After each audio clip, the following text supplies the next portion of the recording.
Meghan panics, ESPN CEO exposed Meghan's real blackmailing master plan behind Harry's ESPY awards. Before we get into the nitty-gritty of this royal cluster, let's take a moment to appreciate the sheer audacity of it all. Here we have Meghan, who supposedly stepped away from the royal limelight, orchestrating what could be the PR coup of the century. It's like watching a chess grandmaster at work, except instead of pawns and knights, she's moving celebrities and awards shows like pieces on a board. Bravo, Meghan. Bravo. The Pat Tillman Award for service is named after a US soldier who gave up a lucrative NFL career to join the army after 9/11, only to be tragically killed in Afghanistan. It's a big deal, folks. We're talking about real sacrifice, real heroism. Here's where it gets really interesting. Our girl Meghan might have had her perfectly manicured fingers all over this award business. How, you may ask? Well, let's connect some dots, shall we? First off, we've got Serena Williams presenting the award. Now, for those of you who've been living under a rock, Serena is best friends with Meghan. They're tighter than a pair of Spanx on a hot day, so already we've got a Meghan connection right there on stage. But it doesn't stop there. Let's talk about ESPN for a hot second. Who owns ESPN? Disney. And who has a massive deal with Disney? That's right, our favourite ex-royals, Harry and Meghan. Coincidence? I think not. It's like Meghan's playing 4D chess while the rest of us are still figuring out checkers. She's got connections in high places and she's not afraid to use them. It's almost admirable in a Machiavellian sort of way.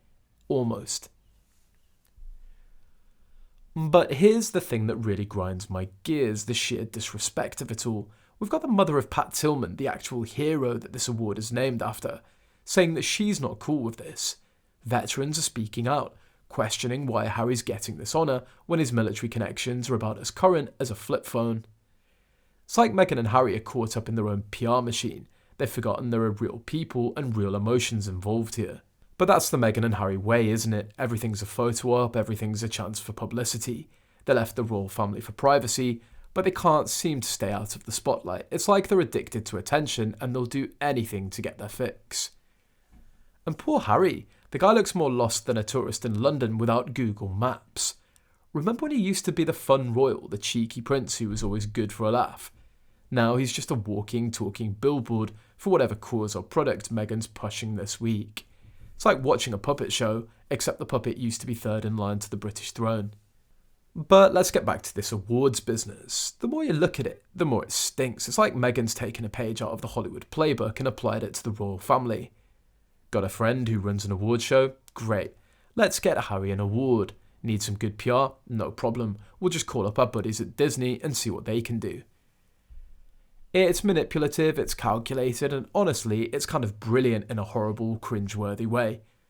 But you've got to admire the sheer audacity of it all. Meghan's playing the game like a pro and the rest of us are just along for the ride. To ESPN and the ESPYs, shame on you. You had a chance to honour real heroes, people who've made genuine sacrifices.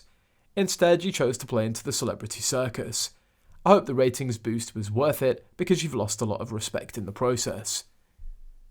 And to all of you watching and reading this, stay woke, folks. Don't let the glitz and glamour fool you. Behind every carefully orchestrated photo op, every spontaneous award, there's a team of PR professionals working overtime to manipulate your perceptions. In the end, this whole debacle is just another chapter in the ongoing saga of Harry and Meghan versus the world. But mark my words, the tide's turning.